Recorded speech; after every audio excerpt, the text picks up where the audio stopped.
Mic mute, mic mute.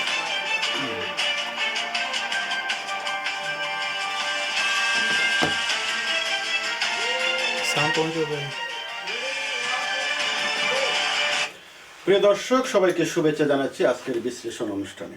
দর্শক, প্রতিদিন আমরা যে অনুষ্ঠান করে থাকি সেগুলোর মধ্যে বিশেষ করে বাংলাদেশের সমসাময়িক বিষয়, রাজনীতি, অর্থনীতি, রাষ্ট্রচিন্তা নিয়ে আমরা কথা বলি আমাদের অনুষ্ঠানে। তবে আজকে একেবারে ভিন্ন একটি অনুষ্ঠান নিয়ে আপনাদের সামনে হাজির হয়েছি।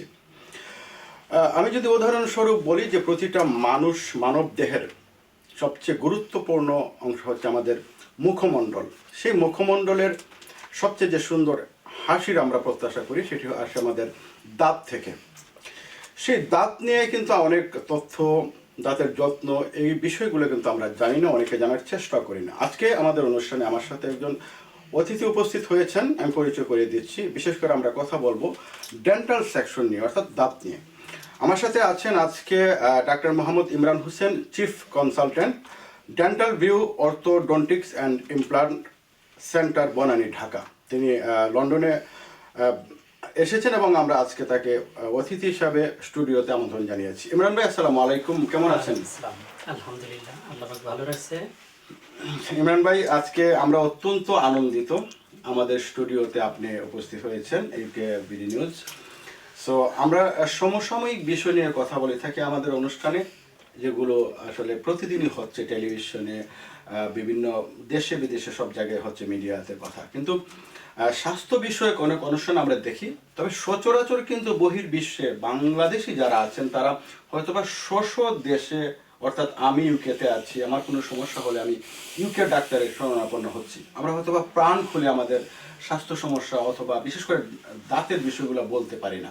অনেকেই দাঁতের সমস্যায় ভুগছেন। তো আজকে আপনি এসেছেন আমাদের এখানে, আমরা আপনার সাথে কথা বলবো, যেহেতু আপনি ডেন্টিস্ট এক্সপার্ট হিসাবে আপনি কাজ করছেন, কনসালটেন্ট।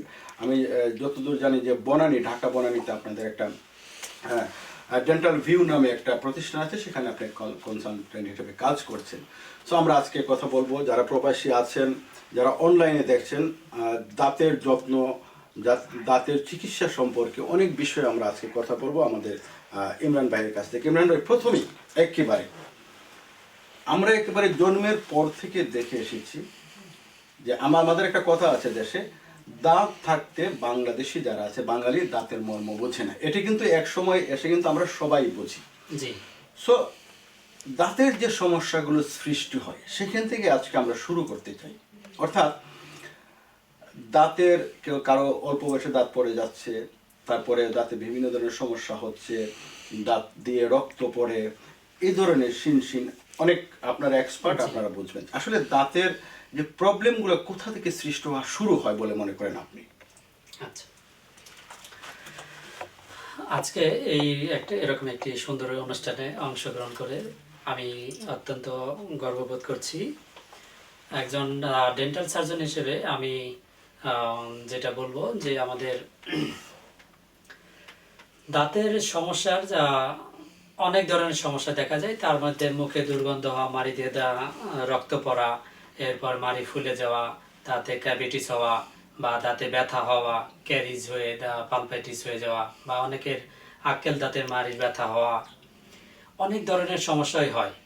তবে এই সকল সমস্যা কিন্তু আসলে আমরা নিজেরা একটু চাইলেই কন্ট্রোল করতে পারি কিছুটা।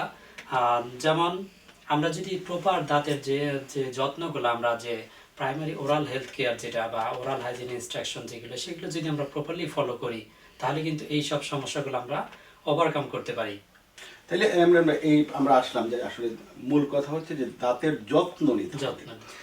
যত্ন বলতে আমরা কি বুঝি? যে আমরা দাঁত ব্রাশ করি, এটাই আমরা সর্বোচ্চ বুঝি।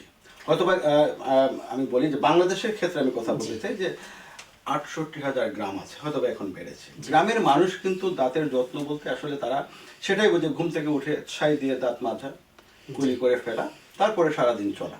কিন্তু একটু যদি আমরা উন্নত দিকে খেয়াল করি, যারা একটু ফরওয়ার্ড মানুষ আছেন বা শহরের মানুষ আছেন, তারা দাঁতের যত্ন বলতে দাঁতকে টুথপেস্ট, টুথব্রাশ যেটা আছে সেটা দিয়ে তারা কিন্তু দাঁত মাজেন, সেটাই আসলে যত্ন। আসলে কি সেটা আসলে দাঁতের যত্নটা আমরা বলতে কি বুঝি এখানে?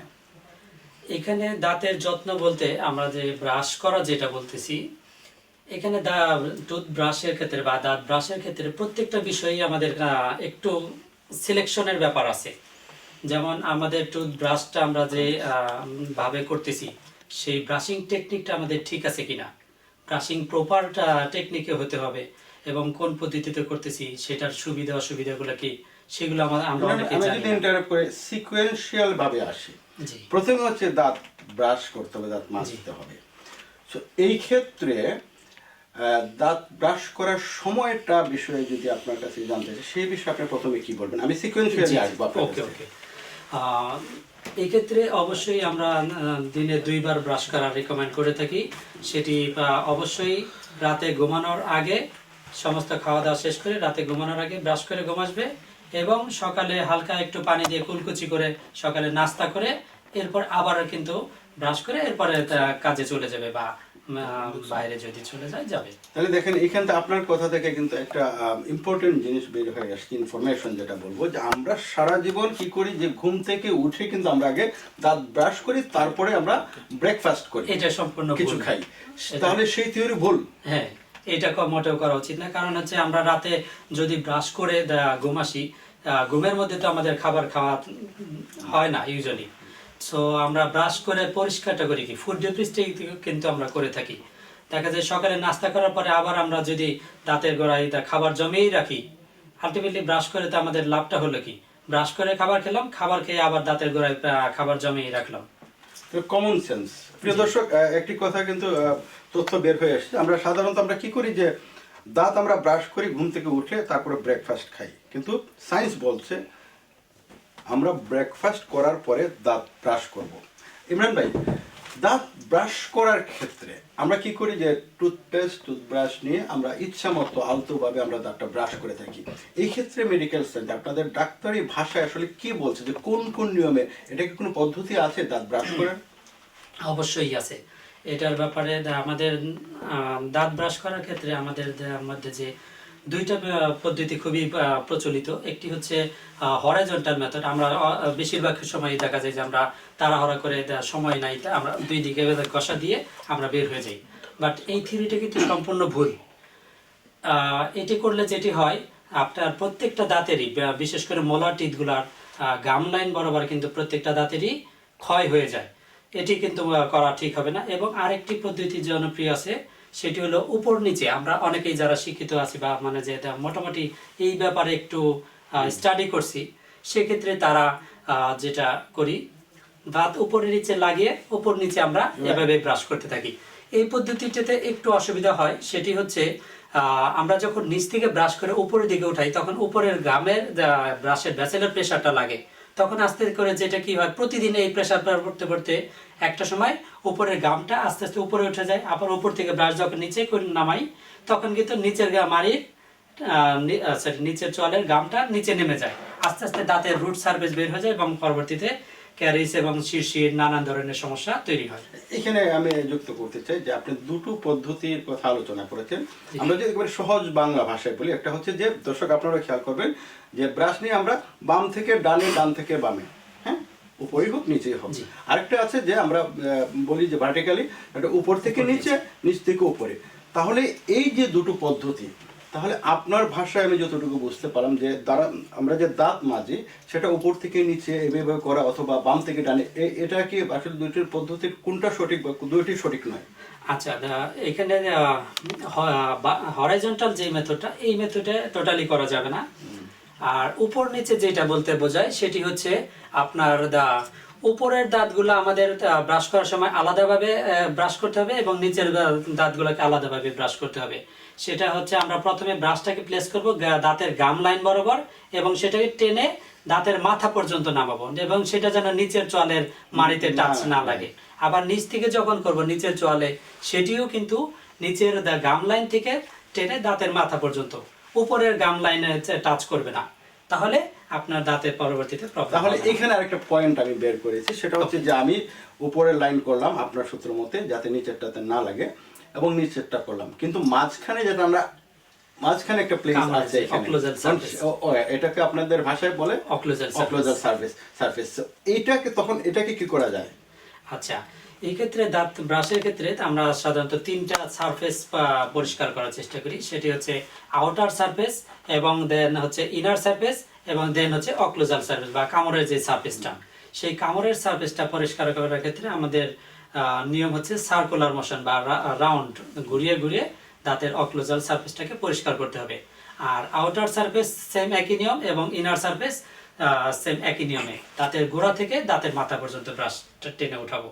এবং এই ব্যাপারে ব্রাশটা কিন্তু যদি একটু প্রেস করে দুই দাঁতের মাঝখানে ভেসেলগুলো ঢুকে যায়, অসুবিধা হবে না, ক্ষতি নেই। ধন্যবাদ ইমরান ভাই। আমি আরেকটা জিনিস জানতে চাইবো যে আমরা সাধারণত কি করি, বাজারে গেলাম, একটা টুথপেস্ট কিনলাম এবং ব্রাশ কিনলাম, আমরা ব্রাশ টুথপেস্ট দিয়ে করলাম।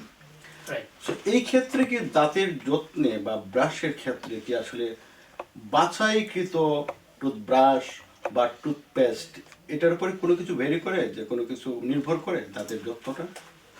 অবশ্যই টুথপেস্টের উপর আমাদের অনেকেরই একটু বিশ্বাস যে ভালো টুথপেস্ট ব্যবহার করলে হয়তো দাঁত বেশি ভালো থাকে বা মজবুত হয়, এরকম আমরা বিশ্বাস করি। কিন্তু এই ক্ষেত্রে আসলে সবচেয়ে গুরুত্বপূর্ণ রোলটা পালন করে হচ্ছে আমাদের টুথব্রাশ। পেস্টের ভূমিকা আছে।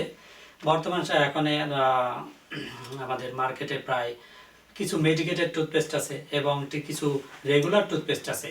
তো যাদের দাঁতে কিনা কোনো সমস্যা নেই, যেমন শিরশির বা ব্যথা বা মাড়ি দিয়ে রক্ত পড়ে, এই ধরনের সমস্যা নেই, তারা কিন্তু এই ধরনের মেডিকেটেড টুথপেস্ট ব্যবহার করা ঠিক হবে না।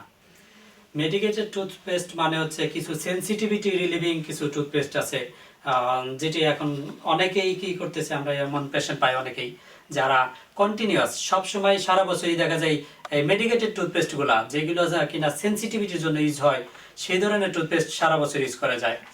এটা কিন্তু মোটেও করা ঠিক হবে না। সো আপনাদের এই বিষয়ে আমি বলতে চাই যে যাদের শুধুমাত্র দাঁতের সমস্যা তারা মেডিকেটেড টুথপেস্টগুলো ব্যবহার করেন, বা আদারওয়াইজ সবাই রেগুলার টুথপেস্ট যেগুলো গাম কেয়ারের জন্য বা টুথ হেলথের জন্য ভালো, সেগুলো ইউজ করে। আবার যদি স্পেসিফিকলি জিজ্ঞেস করি যে টুথব্রাশটার বিষয়ে যদি আরেকটু ক্লিয়ার বলতেন, যে আসলে কোন ধরনের ব্রাশটা আমরা পছন্দ করতে পারি, বাছাই করতে পারি আমাদের দাঁতের জন্য? এই ব্যাপারে অনেক পেশেন্টরা আমাদের কাছে জানতে চায় যে ডাক্তার সাহেব আমরা শক্ত ব্রাশ ব্যবহার করবো নাকি নরম ব্রাশ। এই ক্ষেত্রে ব্রাশ সিলেকশনের ব্যাপারে বা ব্রাশ কেনার সময় অবশ্যই আমরা খেয়াল রাখবো ব্রাশটার ব্রিসেল যেটা দিয়ে আমরা দাঁত পরিষ্কার করি, সেই অংশটি যেন সফট থাকে। সফট এবং ব্রিসেলের মাথাগুলো একটু সুচালো হলে সবচেয়ে ভালো। প্লেন কাট ব্রাসেল গুলা কিন্তু আপনার দুই দাঁতের মাঝখান দিয়ে ঢুকতে পারে না, তখন দেখা যায় যে ইন্টারডেন্টাল স্পেস গুলাতে বা দুই দাঁতের মাঝখান গুলাতে খাবার কিন্তু কিছুটা লেগে থাকতেই পারে। ওকে, আমরা এই ব্রাশই আছে। ব্রাশের আরেকটা বিষয় আমি জানতে চাই আপনার কাছ থেকে, যে উন্নত বিশ্বে দেখেছি, বাংলাদেশে হয়তো বা কোনো কোনো ক্ষেত্রে আছে, ইলেকট্রনিক ব্রাশ ব্যবহার করতে বলা হয়। আসলে ইলেকট্রনিক ব্রাশ ব্যবহার করা কি প্রয়োজনীয়, বা এটার উপকারিতা কি, বা এটার ব্যবহারের যে নিয়মটা সেটা সম্পর্কে আপনি কি কোনো আইডিয়া দিবেন আমাদের? জি, অবশ্যই। ইলেকট্রিক ব্রাশ মূলত কিছু প্রতিবন্ধী বা অটিস্টিক চাইল্ড বা জেরিয়াট্রিক পেশেন্ট যারা ঠিকমতো হাত মুভ করতে পারে না, বা বয়স হয়ে গেলে কিন্তু আমাদের নিজেদের হাতের উপর কন্ট্রোল থাকে না, দেখা যায় যেভাবে দাঁত ঘুরিয়ে ঘুরিয়ে ব্রাশ করতে হয়, হাত কিন্তু ওইভাবে চলে না। তো তাদের জন্য স্পেশালি হচ্ছে ইলেকট্রিক টুথব্রাশগুলা রিকমেন্ড করা হয়। বাট আদারওয়াইজ সাধারণ যারা আছি আমরা, তাদের জন্য রেগুলার টুথব্রাশগুলাই ভালো। এই ক্ষেত্রে আমরা যদি এইটা ইউজ করি, আমরা সবাই যদি ইলেকট্রিক টুথব্রাশ করতে থাকি, তখন যেটা হয়, ইলেকট্রিক টুথব্রাশ কিন্তু একটা মোশনে কাজ করে, সেটা কিন্তু আমাদের কন্ট্রোলে থাকে না। দেখা যায় যে গাম লাইনকে সে কন্টিনিউয়াস প্রেশার দেয়, এবং বেশিরভাগ টুথব্রাশ মানে ইলেকট্রিক টুথব্রাশ যারা ব্যবহার করে তাদের দেখা যায় যে গাম লাইন অনেক উপরে উঠে যায় এবং মাড়ি বের হয়ে যায়, পরে দাঁত শিরশির করা শুরু হয়, এরকম কেস অনেক পাওয়া যায়। ধন্যবাদ, আমরা ব্রাশ সম্পর্কে জানলাম। ইমরান ভাই, আমার আরেকটা বিষয় জানার আছে, যে আমরা ফ্লস ইউজ করে থাকি। ফ্লস ইউজ আমরা করি, এটার নির্দিষ্ট কোনো নিয়ম নীতি বা কোন বয়সের মানুষ ফ্লস ইউজ করতে পারবে, বা কারা ইউজ করতে পারবে বা কারা পারবে না, এই ধরনের কোনো আসলে ইনস্ট্রাকশন আছে? অবশ্যই, এটা প্রত্যেকটা জিনিসেরই একটা নিয়ম থাকে। ফ্লসিং আসলে ভালো জিনিস, এটা কাদের জন্য ভালো বা কখন ভালো, বা কি ধরনের ফ্লস ব্যবহার করতে হবে, এই জিনিসগুলো একটু জানতে হবে। ফ্লস বর্তমানে বা সুতার মতো ফ্লস পাওয়া যায়, ইন্টারডেন্টাল ব্রাশ পাওয়া যায়। সব ধরনের ফ্লস কিন্তু আসলে সবার জন্য ভালো না। বিশেষ করে যাদের দাঁতে খাবার জমে থাকে বা দুই দাঁতের মাঝখানে খাবার ঢুকে যায় বা কোনো কারণে খাবার ঢুকে গেছে, সেই সব খাবার কিন্তু বের করার জন্য ফ্লসিং করা প্রয়োজন হতে পারে। আদারওয়াইজ দুই দাঁতের যেখানে কন্টাক্ট ভালো আছে সেখানে কিন্তু আপনার ফ্লসিং করা ঠিক না। সেখানে ফ্লসিং করতে গেলে দেখা যায় যে দুই দাঁতের মাঝখানে যেখানে কন্টাক্টটা ভালো আছে সেখানে যদি আমি প্রতিনিয়ত আপ ডাউন একটা জিনিস করি, সেটা পাতলা হোক, জেন্টাল একটা প্রেশারের কারণে দুই দাঁতের মাঝখানে ফাঁকা আরো বেড়ে যায়। তখন যেটি হয়, খাবার আগে অল্প পর্যন্ত আস্তে আস্তে এই ফাঁকা আরো বেড়ে যাওয়াতে আরো বেশি খাবার ঢুকে যায়। তখন দেখা যায় সব দাঁতেই খাবার ঢোকা শুরু হয়।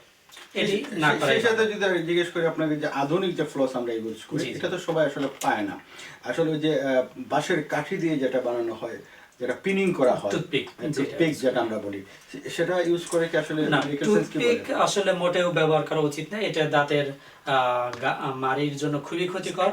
এটা মাড়িকে ইনজুরি করে ফেলে এবং গাম ইনফেকশনের জন্য পরবর্তীতে এটা দায়ী। সেই ক্ষেত্রে আমরা যেটা ইউজ করতে পারি, ইন্টারডেন্টাল ব্রাশ। একটি ছোট সাইজের একটা ব্রাশ পাওয়া যায় ইন্টারডেন্টাল ব্রাশ নামে, সেটি কিন্তু আমরা ইউজ করতে পারি। কার্যকরী। ধন্যবাদ। এই বিষয়ের শেষ প্রশ্ন আপনার কাছে, মাউথ ওয়াশ আমরা অনেকে ব্যবহার করি এবং এটাকে আমরা নিয়মিত অনেকে ব্যবহার করি। কোনো কোনো ক্ষেত্রে আমি শুনেছি যে আসলে মাউথ ওয়াশ রেগুলারলি ব্যবহারের কারণে এটা আসলে বিপরীত প্রতিক্রিয়া আছে। তো এই বিষয়ে আপনি কি বলবেন? জি, অবশ্যই। আমরা মাউথওয়াশ, যেই মাউথওয়াশগুলো ব্যবহার করি বা বর্তমান সময়ে এখন বিভিন্ন ধরনের বিভিন্ন নামে আছে, তবে এই মাউথওয়াশগুলো কিন্তু যেটি হচ্ছে একটু ঝাঁঝালো টাইপের। আমাদের এই ঝাঁঝালো মাউথওয়াশটা আমরা যেটা প্রতিদিন ব্যবহার করি, তা এটার ফলে যে এই প্রবলেমটা হচ্ছে, আমাদের মুখের মিউকাস মেমব্রেন এবং এপিথেলিয়াল টিস্যুটা, মানে আমাদের মুখের ইনার লেভেল সারফেসের যে টিস্যুটা, সেটি কিন্তু খুবই সফট হয়। তো এই সফট টিস্যুটা ক্রনিক প্রতিদিন যদি এরকম মাউথওয়াশের কারণে ইরিটেশন হয়, তখন কিন্তু দেখা যায় একটা সময় পরে সে টলারেট করতে পারে না, আর টলারেট করতে পারে না। তখন কিন্তু এই সেলের ক্যারেক্টারিস্টিক চেঞ্জ হয়ে যায়।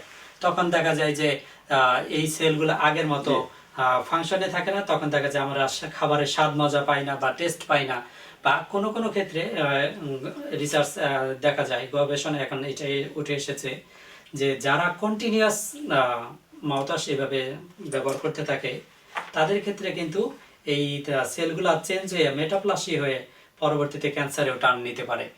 ধন্যবাদ। তার মানে হচ্ছে যে আমরা রেগুলারলি মাউথওয়াশ ইউজ করতে পারবো না, হয়তো আমরা সপ্তাহে 1 দিন 2 দিন 3 দিন এরকম করা যায়।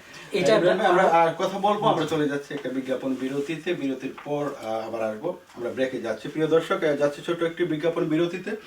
আমরা ফিরে আসবো, কথা বলবো ডাক্তার ইমরানের সাথে এবং জানবো দাঁতের যত্নে আসলে কি করা উচিত, কি করা উচিত নয়।